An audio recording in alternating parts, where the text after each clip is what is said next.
Lecture du livre de l'Exode. En ces jours-là, sur le Sinaï, Dieu prononça toutes les paroles que voici. « Je suis le Seigneur ton Dieu, qui t'ai fait sortir du pays d'Égypte, de la maison d'esclavage. Tu n'auras pas d'autre Dieu en face de moi.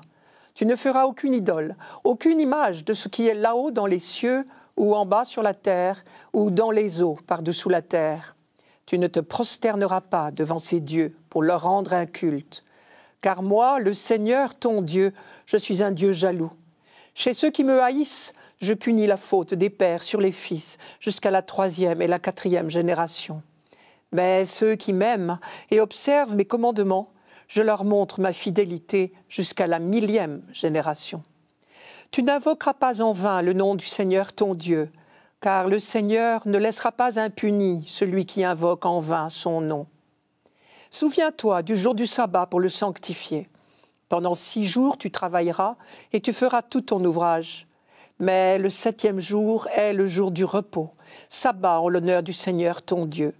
Tu ne feras aucun ouvrage, ni toi, ni ton fils, ni ta fille, ni ton serviteur, ni ta servante, ni tes bêtes, ni l'immigré qui est dans ta ville. Car en 6 jours, le Seigneur a fait le ciel, la terre, la mer et tout ce qu'ils contiennent.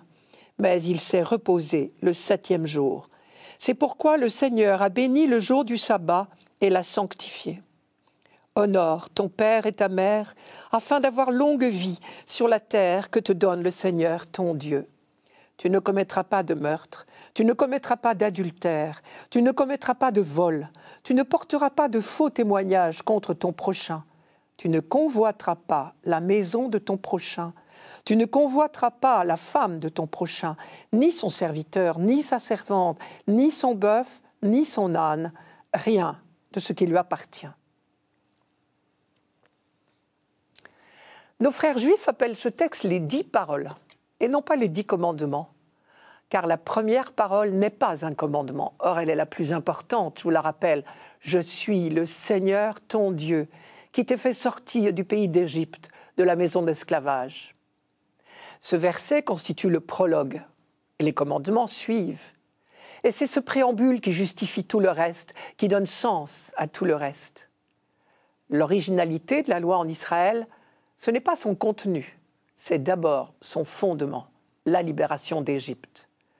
Israël sait pour toujours que le Dieu libérateur donne la loi comme un chemin d'apprentissage de la liberté. Et donc on peut lire chacun des commandements comme une entreprise de libération de l'homme de la part de Dieu, ou si vous préférez, une méthode d'apprentissage de la liberté pour l'homme.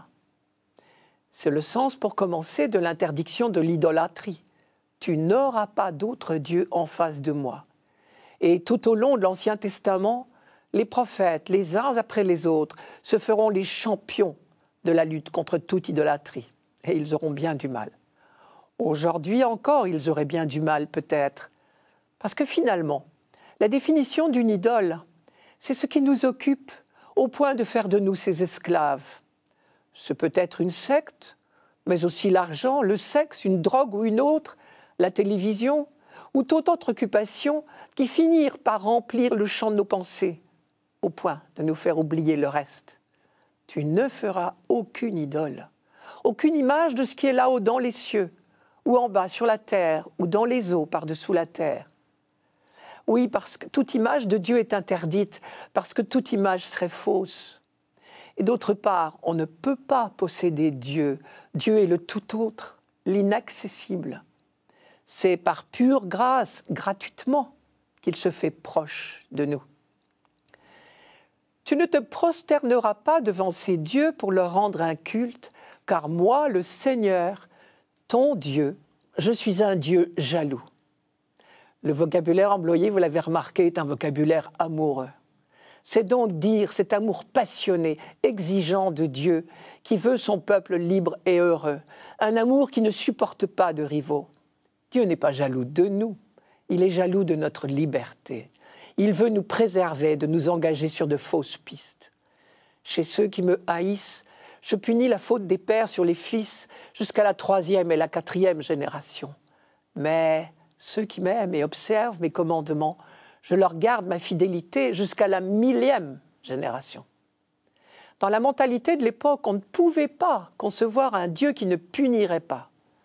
Mais le texte affirme déjà beaucoup plus fortement la fidélité perpétuelle promise par Dieu à ceux qui sont en train de contracter l'alliance avec lui. Tu n'invoqueras pas en vain le nom du Seigneur ton Dieu. Dieu a révélé son nom à l'homme, c'est-à-dire en langage biblique, Dieu s'est fait connaître à l'homme. Ce serait monstrueux de tenter d'utiliser ce don merveilleux pour le mal. Et comme Dieu n'a aucun contact avec le mal, ce serait se couper de Dieu, se condamner soi-même. Et c'est le sens de l'expression « car le Seigneur ne laissera pas impuni celui qui invoque en vain son nom ». Les premiers commandements concernaient notre relation à Dieu. Viennent ensuite les commandements concernant notre relation à autrui, les parents d'abord, puis tous les autres. Honore ton père et ta mère. Tu ne porteras pas de faux témoignages contre ton prochain. Bien sûr, relation à Dieu et relation aux autres sont étroitement liées. Vous avez remarqué, les derniers commandements sont en forme négative, simple balise pour une vie en société. À nous d'inventer leur traduction concrète, positive, dans le quotidien. Chacun de ces commandements, à sa manière, fait œuvre de libération pour nous-mêmes et pour les autres. Et en particulier, il libère notre regard. Tu ne convoiteras pas. Ne pas convoiter ce qui ne nous appartient pas, c'est bien l'un des chemins de la liberté intérieure.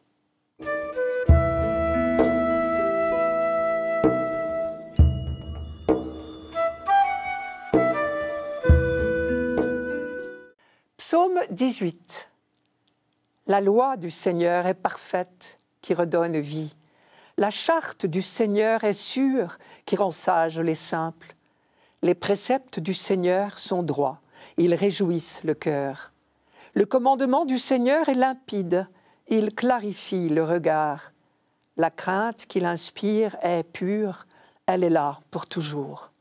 Les décisions du Seigneur sont justes et vraiment équitables, plus désirables que l'or, qu'une masse d'or fin, plus savoureuse que le miel qui coule des rayons. On est toujours étonné de découvrir à quel point le peuple d'Israël aime la loi, parce qu'il la considère comme un cadeau de Dieu, le Seigneur du Sinaï, celui qui a révélé son nom à Moïse, celui qui a choisi ce peuple parmi tous les peuples de la terre et qui l'a libéré, celui qui a proposé à ce peuple son alliance pour l'accompagner dans toute son existence, celui enfin qui poursuit son œuvre de libération en proposant sa loi.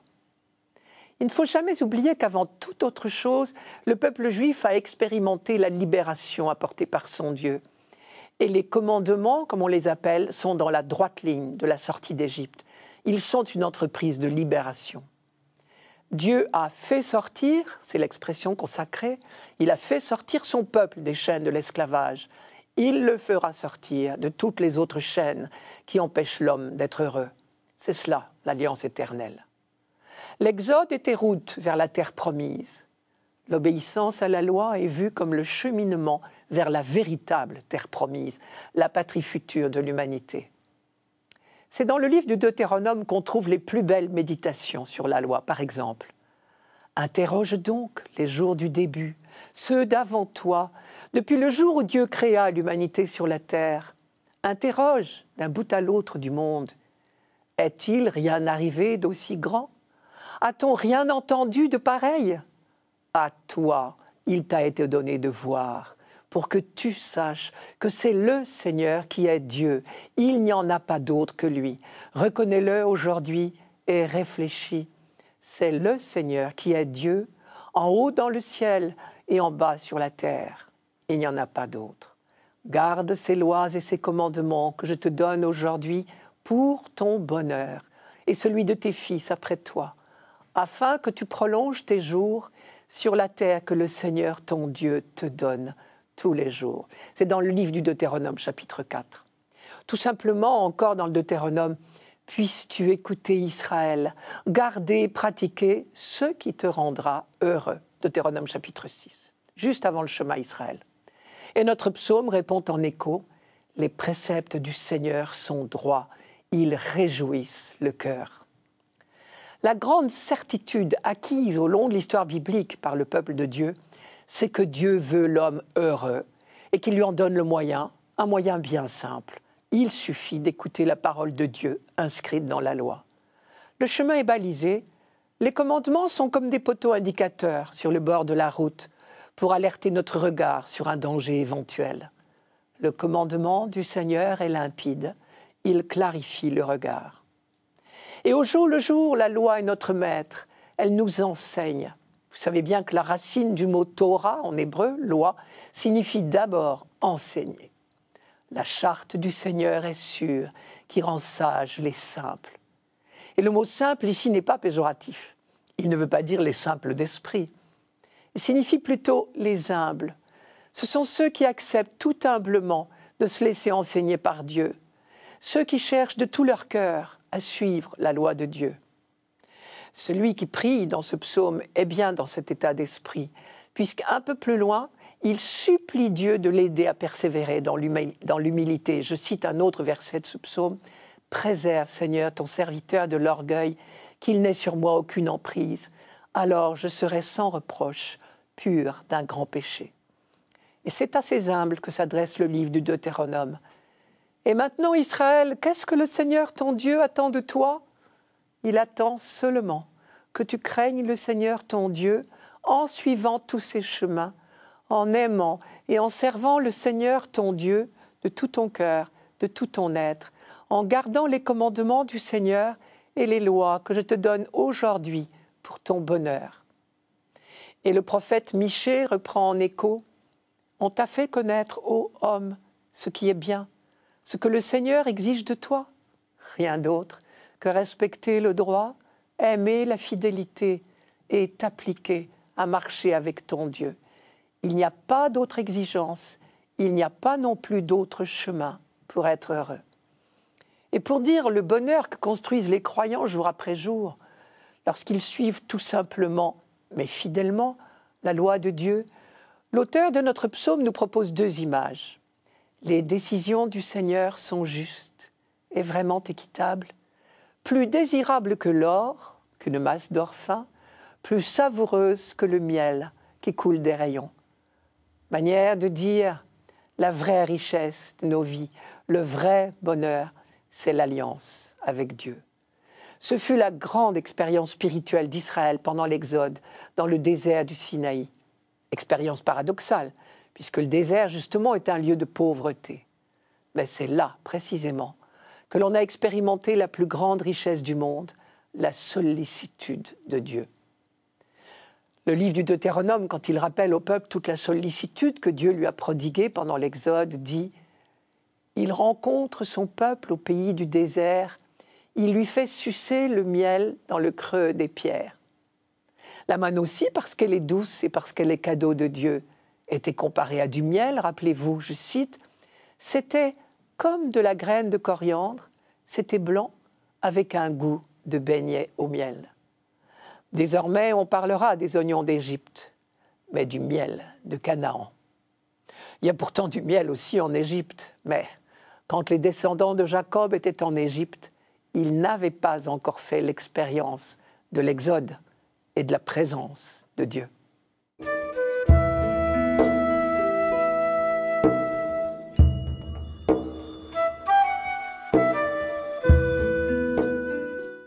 Lecture de la première lettre de saint Paul apôtre aux Corinthiens.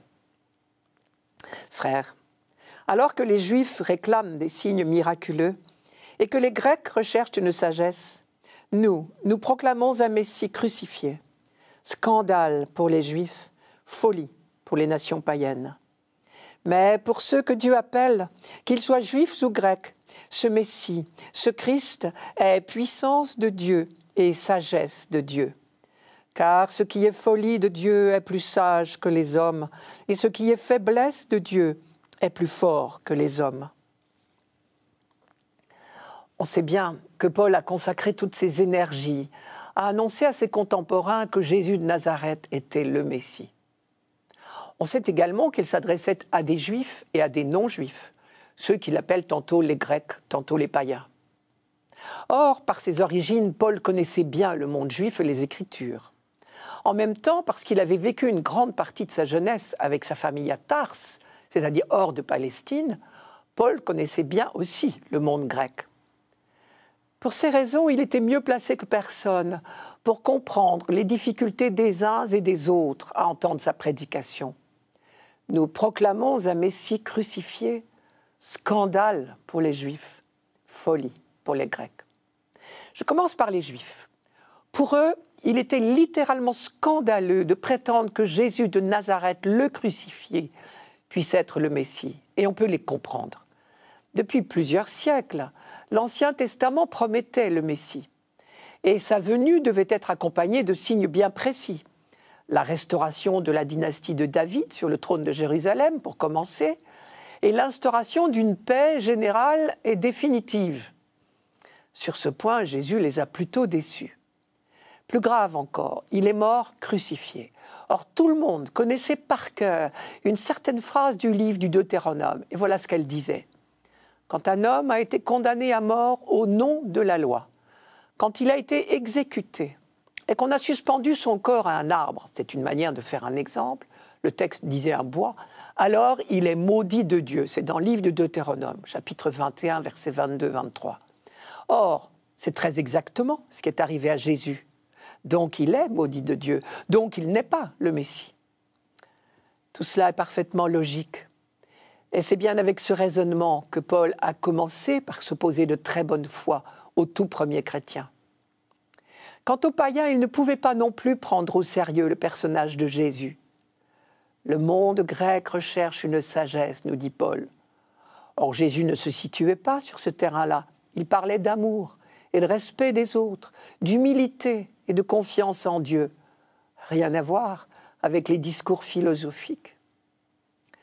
Mais depuis le chemin de Damas, Paul était bien obligé de se rendre à l'évidence. Christ est ressuscité, donc il est bien l'envoyé de Dieu.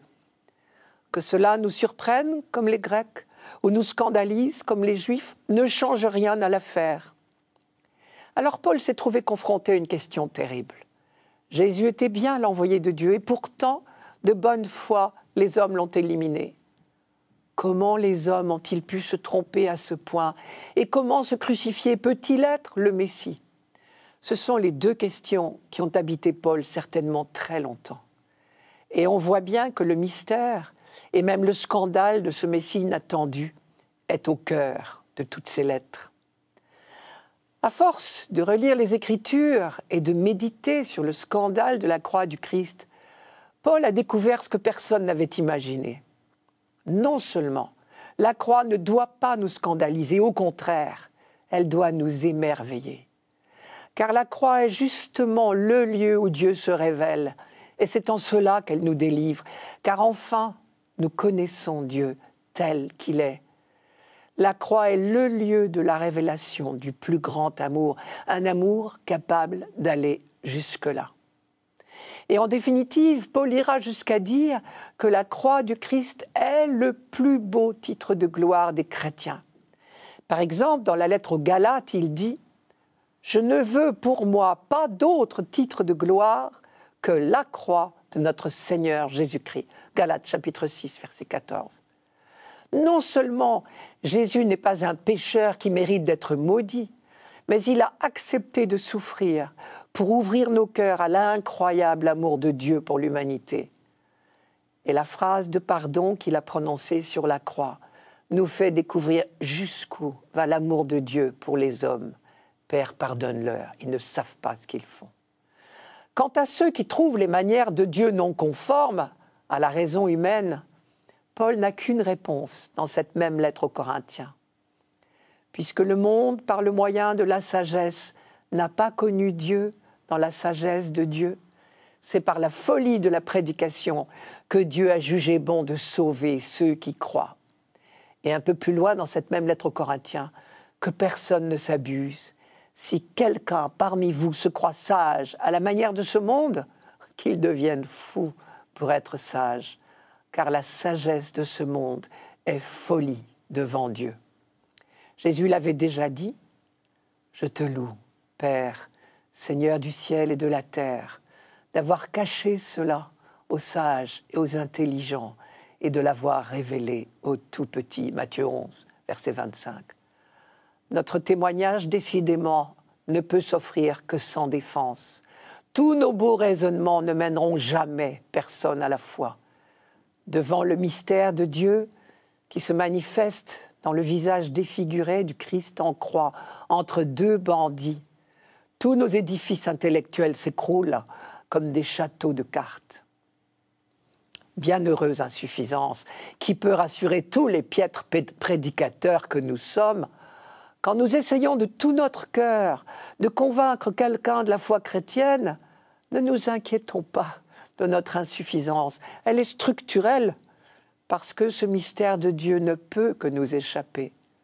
Ce n'est pas pour rien qu'au beau milieu de l'Eucharistie, au moment du récit de la Pâque, justement, nous disons, ou le prêtre dit pour nous, oui, vraiment, il est grand le mystère de la foi.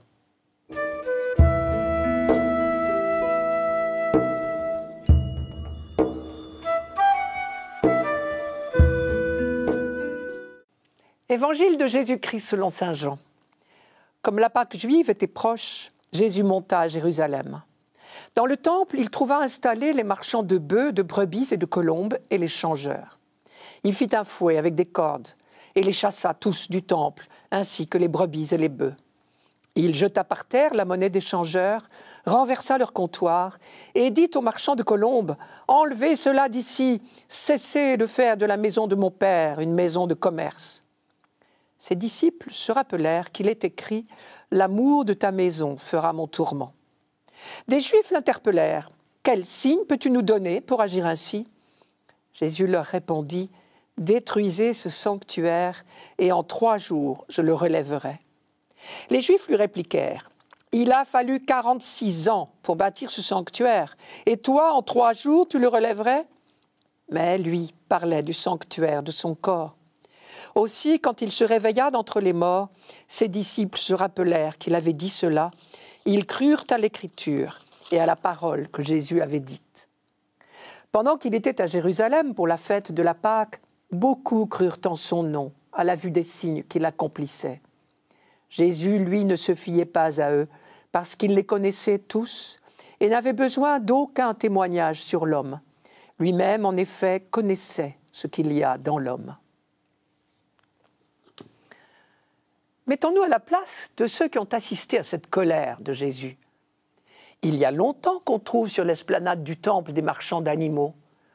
Quand on vient en pèlerinage à Jérusalem, parfois de très loin, on s'attend bien à trouver sur place des bêtes à acheter pour les offrir en sacrifice. Quant aux changeurs de monnaie, on en a besoin aussi. On est sous occupation romaine, ne l'oublions pas. Et les pièces frappées à l'effigie de l'empereur sont indignes de figurer à la quête. Et pourtant, en ville, elles sont indispensables. Et donc, en arrivant au temple, on change ce qu'il faut contre de la monnaie juive. Alors, qu'est-ce qu'il prend ? Pour l'instant, la violence de Jésus est inattendue, ses paroles encore plus. Et le reproche qu'il fait aux vendeurs, « Ne faites pas de la maison de mon père une maison de commerce », laisse entendre qu'il se prend pour un prophète.